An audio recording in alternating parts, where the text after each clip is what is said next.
À lire dans l'évangile de Jean, au chapitre 15, nous allons lire ceci à partir du verset 5. Je suis le cep, vous êtes les sarments. Celui qui demeure en moi et en qui je demeure porte beaucoup de fruits. Car sans moi, vous ne pouvez rien faire. Et ça, c'est une certitude. Si quelqu'un ne demeure pas en moi, il est jeté dehors comme les sarments, et il sèche. Puis on le ramasse et on les jette au feu, et ils brûlent.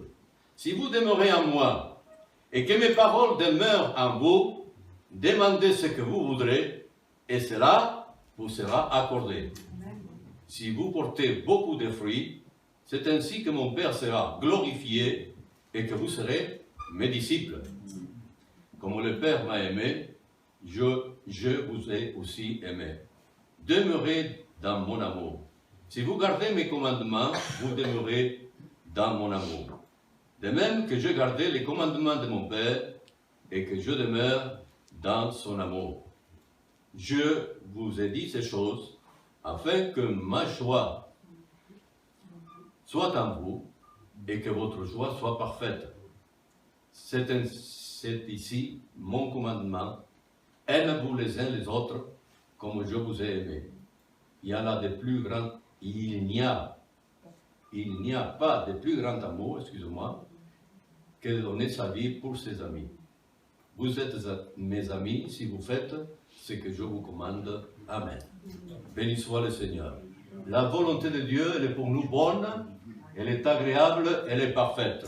C'est certain que Dieu veut nous bénir. Et il nous bénit quand nous obéissons véritablement à ses commandements, à ses préceptes, qui ne sont pas pénibles, nous dit la parole. Parce qu'il nous a donné son esprit, qui nous aide dans notre faiblesse. Et ce soir, nous avons besoin, j'ai besoin, en premier, d'être renouvelé par le Seigneur, comme je l'ai dit tout à l'heure dans ma prière. J'ai besoin que le Seigneur me visite, et nous avons tous besoin. Amen, amen. Sans lui, nous ne pouvons rien faire de valable. Alors, il faut que nous suivons ses traces. Les traces du Seigneur. Et oui, et que nous puissions véritablement faire toute la volonté du Seigneur, parce que c'est cela. Et le thème de mon message, c'est l'obéissance dans l'amour. Vous voyez? L'obéissance, il est nécessaire que nous ayons de l'obéissance. Pourquoi je dis cela? Parce que, voyez-vous, quand il n'y a pas de l'obéissance, on peut prier aussi longtemps qu'on veut, mais on ne verra pas l'effet de la grâce du Seigneur. Mais quand il y a de l'obéissance dans nos vies, alors à ce moment-là, le Seigneur ouvre sa porte et intervient, alléluia, pour nous bénir, pour nous sanctifier, pour nous purifier. Amen. Et ça, c'est vrai. Voyez-vous, nous avons des exemples dans la parole du Seigneur. Regardez le peuple d'Israël quand il est sorti d'Égypte. Eh bien, quand il est sorti d'Égypte, après avoir vu la puissance du Seigneur, eh bien, ils vont tourner pendant 40 ans dans le désert à cause de quoi? De la désobéissance. Ils ont désobéi à Dieu. Et ils ont tourné pendant 40 années. Alors qu'ils auraient pu rentrer dans une dizaine de jours, enfin si j'ai entendu cela dans d'autres messages, dans 10 jours, eh bien ils auraient pu rentrer dans le pays promis. Mais non, ils ont tourné pendant 40 années. Voyez-vous, c'est pourquoi c'est une perte du temps. Et le Seigneur ne veut pas que nous perdions notre temps. Dieu ne veut pas que nous perdions notre temps dans des choses futiles, des choses qui ne valent pas la peine. Mais voilà pourquoi, eh bien, il nous faut persévérer toujours et pas nous arrêter. Oui, on peut obéir à Dieu, je notais ici, on peut obéir à Dieu d'une manière religieuse et austère.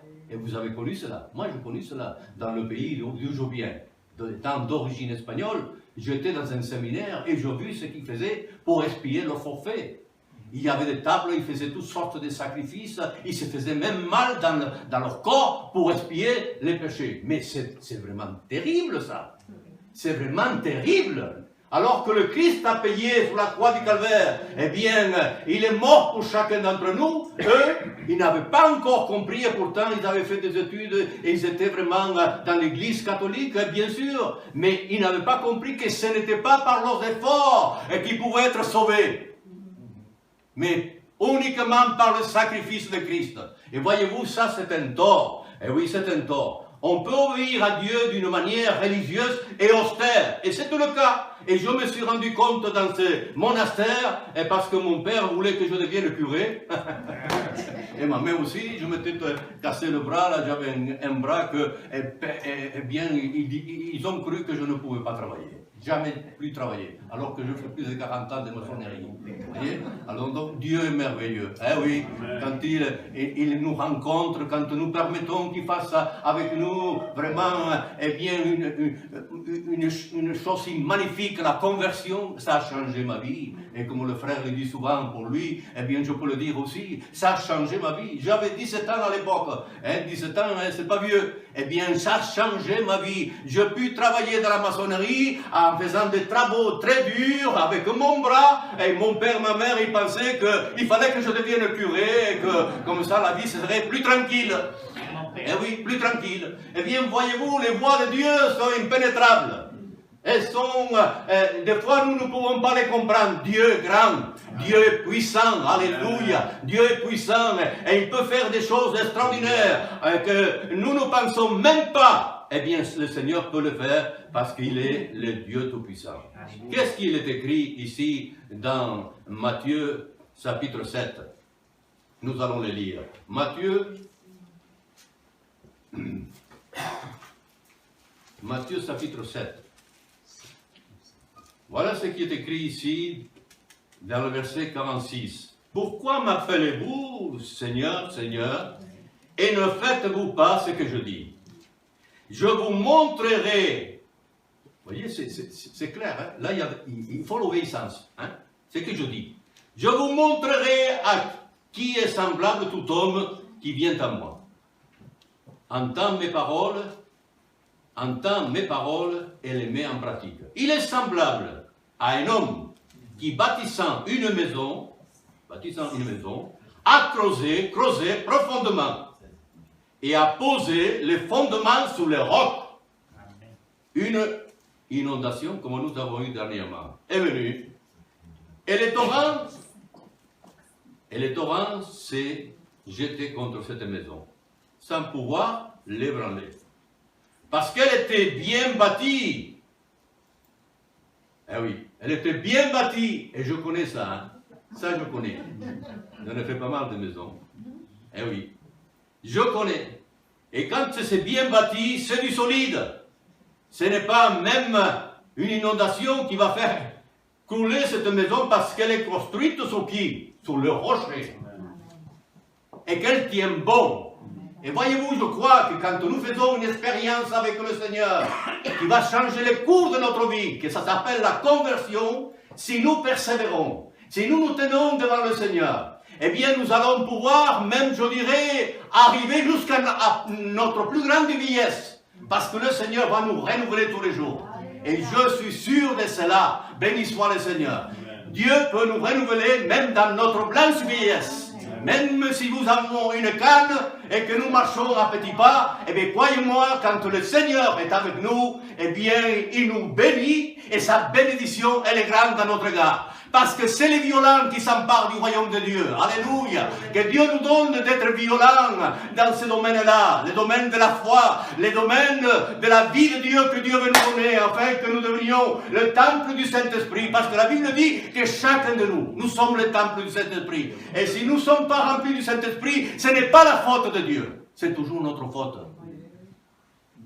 Parce que nous sommes là à croire et à comprendre ce que Dieu veut nous dire. Alors ce soir, frères et sœurs, nous avons besoin du Seigneur. Et nous voulons suivre ces traces, parce que ces traces, elles sont merveilleuses. Elles sont capables de nous transformer. Alléluia. Béni soit le Seigneur. Alors, comme les sarments, la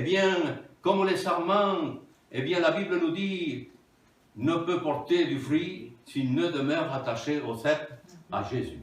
Nous devons être attachés toujours à Jésus. Amen, amen. Pas à un tel ou un tel.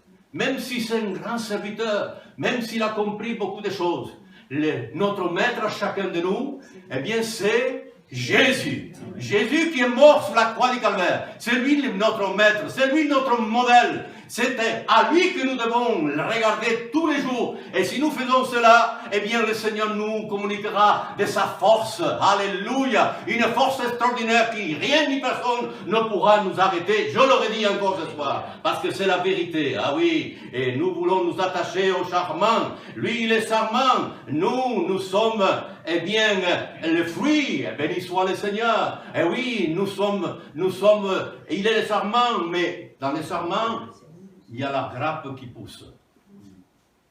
Et le Seigneur nous a fait pousser. Hein? Et il nous a fait grâce. Béni soit le Seigneur. Autrefois, nous suivions une religion, un système religieux. Mais maintenant, nous suivons Jésus, notre Sauveur. Celui qui est mort à la croix du Calvaire. Béni soit le Seigneur. Et nous avons besoin de nous maintenir tous les jours avec lui dans un contact permanent. Ah oui, béni soit le Seigneur. Eh oui, c'est vrai qu'on peut commencer notre vie chrétienne avec le Seigneur dans notre cœur, et il peut arriver par manque justement de persévérance, eh oui, on peut perdre cette relation intime avec le Seigneur. Eh oui, à un moment donné, on peut décrocher. Et plus avoir cette relation intime avec le Seigneur, en négligeant la prière, en négligeant aussi sa parole, la lecture de sa parole, et même la communion fraternelle. Et là, on peut décrocher. Mais si on fait ces trois choses, si au lieu de s'éloigner de ces trois choses, on fait ce que le Seigneur dit ici, on lit sa parole. Je vais encore le dire ça, hein? Eh oui, on peut commencer notre vie chrétienne avec le Seigneur dans notre cœur et peu à peu perdre cette relation intime avec le Seigneur. Écoutez bien, négligeant la prière. La prière, quelqu'un a dit que la prière, c'est la respiration de l'âme. Et si nous n'avons pas de prière dans nos vies quotidiennes, eh bien nous allons nous sécher. Ah oui. Nous allons nous chercher, perdre cette relation intime avec le Seigneur, en négligeant la prière, sa parole, aussi la lecture de sa parole, et même la communion fraternelle. Et quand ces trois choses sont là, eh bien alors, nous pouvons, reculer dans le chemin que le Seigneur nous a tracé. Et suivre le Seigneur de très loin. De très loin. Jusqu'à un jour où le Seigneur va encore nous rappeler que nous avons pris la mauvaise voie et que nous avons besoin de revenir. Et le Seigneur il l'a fait même pour certains d'entre nous ici et dans d'autres églises. Des gens qui se sont éloignés à un moment donné, mais que le Seigneur a permis à un moment donné qu'ils reviennent, qu'ils demandent pardon et qu'ils s'humilient. Eh bien, je crois que quand on a ça dans notre cœur, rien ni personne, même pas Satan, ne pourra jamais nous détruire cette foi que le Seigneur a mise dans nos cœurs par sa parole et par son bon esprit. Oui, béni soit le Seigneur. Voyez-vous, le Seigneur est un Dieu de grâce, un Dieu d'amour, le Dieu de l'amour. Il n'y en a pas un autre. Il n'y a que lui qui peut intervenir dans notre vie. Alléluia. Et mettre en nous cet amour véritable, l'amour qui se donne, comme lui-même s'est donné. Pas avoir peur de parler de son amour, de Jésus, même si des fois on est mal compris. Mais il vaut mieux ça que de rester la bouche fermée. Nous avons besoin de parler de Jésus. D'ailleurs, il y a un cantique qui dit « Parlez de Jésus et de son amour. » Hein? Vous le connaissez? Et c'est un cœur qu'on chantait autrefois, qu'on les a laissés tomber petit à petit. Ce cantique formidable. Parle de Jésus et de son amour. Dis qu'il peut te pardonner. Alléluia. Béni soit le Seigneur. Oui, nous avons besoin de cela. De parler de Jésus et de son amour. Alléluia. Avoir cette bonne disposition du cœur. Béni soit le Seigneur. Voyez-vous, il y a un homme dans la Bible, et je vais passer rapidement parce que je ne veux pas être trop long. On va prier tout à l'heure. Il y a un homme dans la Bible qui s'appelle Saül, et Dieu l'a fait la grâce, à un moment donné, de devenir le roi d'Israël. C'est pas rien, hein? C'est pas rien, quand même. Et nous savons qu'il a rencontré justement Samuel par les circonstances que Dieu même a suscitées. D'ailleurs, Dieu fait toutes choses belles en son temps. Et là, son papa avait perdu les ânesses, alors il est allé les chercher. Alors nous, la Bible nous dit que justement, eh bien, à un moment donné, il a rencontré qui? Samuel, le voyant. À ce moment-là, on les appelait comme ça, les voyants. Et lui a dit, il a fait comprendre que le Seigneur voulait faire quelque chose avec lui, qu'il voulait vraiment faire quelque chose et qu'il allait vraiment certainement faire quelque chose d'extraordinaire. Mais lui, il était dans ses petits souliers. Il se sentait petit parce que sa famille, sa tribu, était la plus petite en Israël. Eh oui. Et nous savons que par ce chapitre 9, l'exemple de Saül dans 1 Samuel 9 et 21, vous pourrez lire à la maison tout cela. Je n'ai pas le temps de lire avec vous cela. Eh bien, le prophète va lui faire comprendre qu'il va l'entraîner parce que lui, il ne voulait pas. Il ne voulait pas. Et même quand Dieu a parlé et que justement il a été désigné comme étant eh bien, le roi qui allait prendre le peuple d'Israël, régner sur Israël, eh bien même là, il s'est caché dans des bagages. Et quand on a voulu aller le sortir, on ne savait pas où il était. Il était caché bien dans les bagages, dans tous les bagages. Et il devait y en avoir beaucoup, certainement, de bagages. Eh bien, vous voyez, le Seigneur il a sorti de là, et nous savons qu'il est devenu véritablement le roi d'Israël à ce moment-là. C'est un homme qui était très grand, la Bible nous dit à un moment donné, en lisant ses textes, qu'il était très grand et qu'il dépassait tout le monde de la tête. Il était grand, il était fort, il était vaillant. Mais voyez-vous, je crois qu'il y a une leçon pour nous là. Cet homme, voyez, il était humble au départ, très humble. Ah oui, puisqu'il se sentait petit, sa famille est la plus petite en Israël, il se sentait vraiment, eh bien, rabougri en lui-même. Mais malgré ça, il est devenu le roi. Le problème, voyez-vous, c'est que cet homme n'a pas veillé dans sa vie. Parce que s'il avait veillé, s'il avait eu un contact avec le Seigneur, croyez-vous qu'il aurait fait les bêtises qu'il a fait par la suite? Certainement pas. Et nous avons besoin aussi de veiller et de prier. D'ailleurs, Jésus l'a dit à un moment donné à ses disciples. Veillez et priez, afin que vous ne tombiez pas en tentation. Nous avons besoin de veiller tous les jours, qui que nous soyons, et nous tenir dans la présence du Seigneur pour alimenter notre être intérieur de la vie de Dieu. Alléluia. Nous avons besoin d'avoir cette relation intime, pas seulement attendre de venir à l'église, dans le culte pour être béni. Dieu peut nous bénir en tout lieu et à toute heure. Il peut nous venir dans la voiture en chantant des cantiques. Ah oui, ça ne vous arrive pas de chanter des cantiques dans la voiture? Moi, ça m'arrive souvent. À la maison, je peux me tenir devant le Seigneur. J'ai une chambre qui, je pourrais presque dire, c'est la chambre haute. Mais j'aime cette chambre haute. Là, je peux me laisser aller et dire tout à mon Dieu, tout ce qu'il y a sur mon cœur. Eh bien, voyez-vous, je crois que c'est que cet homme a manqué. Parce que sinon, eh bien, il aurait eu vraiment un résultat extraordinaire étant le roi d'Israël. Mais non. À un moment donné, il a fait tellement de bêtises, il a tellement désobéi, eh bien que le Seigneur, avec l'aide de Samuel, eh bien, il l'a mis de côté. Et qui c'est qui est devenu à nouveau le roi d'Israël? David. Homme selon le cœur de Dieu. Homme selon le cœur de Dieu. Voyez-vous, nous avons besoin de cela. J'ai besoin véritablement de me tenir devant le Seigneur, afin d'alimenter la lampe que je suis. Chacun de nous, nous sommes devenus une lampe qui illumine autour de nous, et qui illumine aussi dans l'église, bien sûr. Mais nous sommes devenus une lampe remplie du Saint-Esprit. Sommes-nous remplis du Saint-Esprit? Et si nous ne sommes pas remplis du Saint-Esprit, le frère l'a dit, le Seigneur peut nous remplir. Amen. Peut nous renouveler. Alléluia.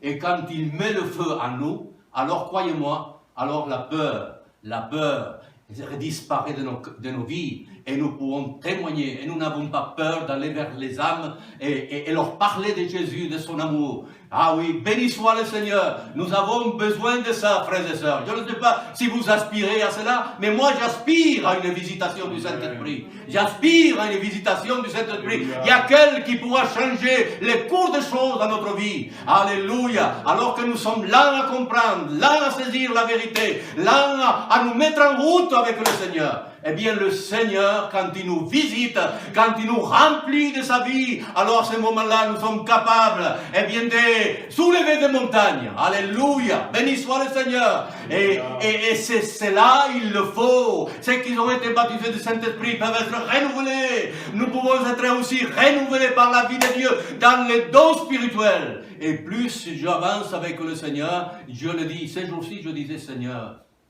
donne-moi encore de pratiquer les dons spirituels. Amen. À un moment donné, c'est vrai que j'avais davantage les dons spirituels qui venaient, et je disais au Seigneur l'autre jour dans le culte, Seigneur, je veux te servir. Oh mon Dieu, donne-moi encore de pouvoir te servir de moi, et tu te serves de moi pour justement apporter quelque chose de ta part et que je puisse être un instrument entre tes mains. Chacun de nous, nous pouvons devenir un instrument. Voyez-vous, il n'y a pas une sélection, ce n'est pas un frère un tel parce qu'il est ceci ou parce qu'il est cela. Non, tous nous avons besoin d'être remplis de la plénitude du Saint-Esprit. Alléluia. Et de suivre les traces de notre Seigneur. Béni soit le Seigneur. Nous devons suivre les traces de notre Seigneur. N'oublions pas qu'il y a deux choses qui sont importantes. L'obéissance dans l'amour. L'obéissance dans l'amour. Si j'obéis d'une façon austère et religieuse, ce n'est pas ça l'obéissance. Ce que Dieu me demande, c'est d'aimer mes frères, d'aimer mes sœurs, mais d'aimer mon semblable, d'aimer les âmes, d'aimer les perdus. Alléluia. Et quand nous avons ça dans le cœur, alors croyez-moi que ça peut bouger. Ça peut bouger.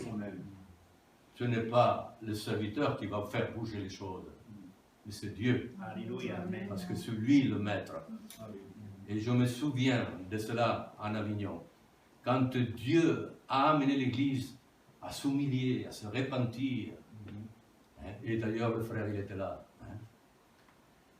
eh bien le Seigneur a travaillé le cœur. Les gens se sont humiliés, ils ont confessé ce qu'ils devaient confesser devant la face du Seigneur. Et à partir de cela, l'Église a commencé à prospérer. Les âmes se sont converties. Alléluia. Certains frères et sœurs amenaient des âmes, eh bien, parce que justement, ils savaient faire. Je crois qu'il y a un certain savoir-faire avec les âmes. On ne peut pas aborder quelqu'un comme ça, d'une façon, voyez, je crois qu'il faut savoir faire. Il y a quelque chose, il y a certains qui ont reçu quelque chose dans ce domaine. Et je me souviens, je disais avec le frère l'autre jour, mon père a entendu l'évangile par Raymond Parra. Ah oui.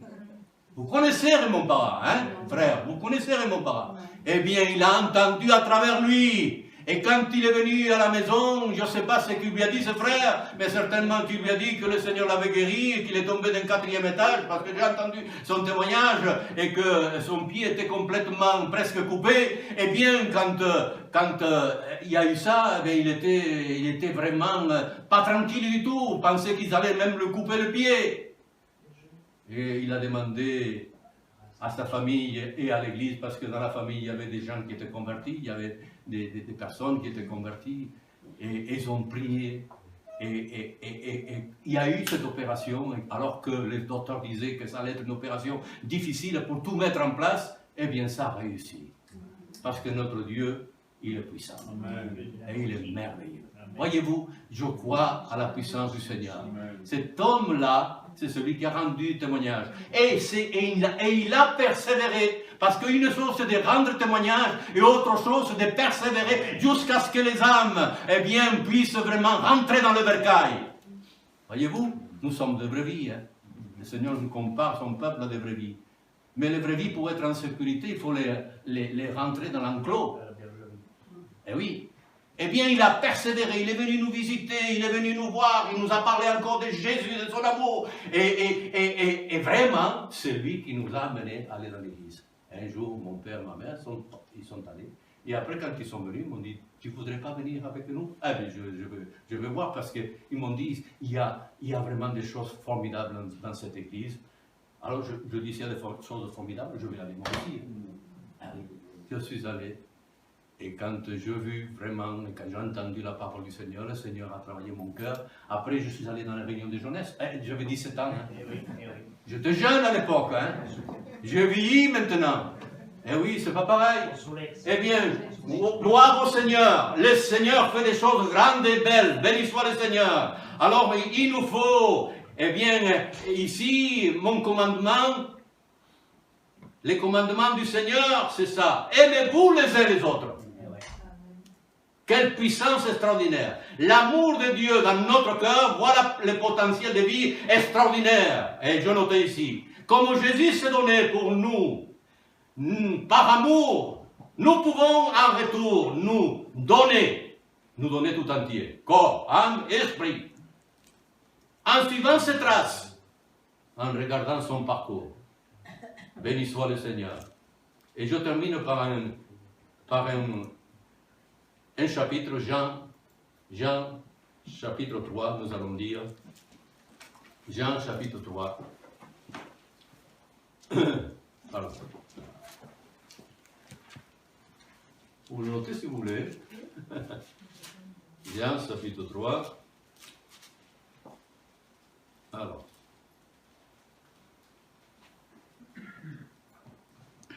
Un Jean, pardon, 1 Jean. Je vous ai dit Jean, mais c'est 1 Jean, chapitre 3. Alors.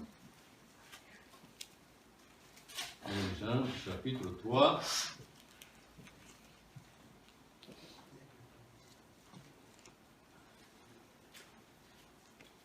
Excusez-moi. 1 Jean, chapitre 3. Voilà. Verset 14.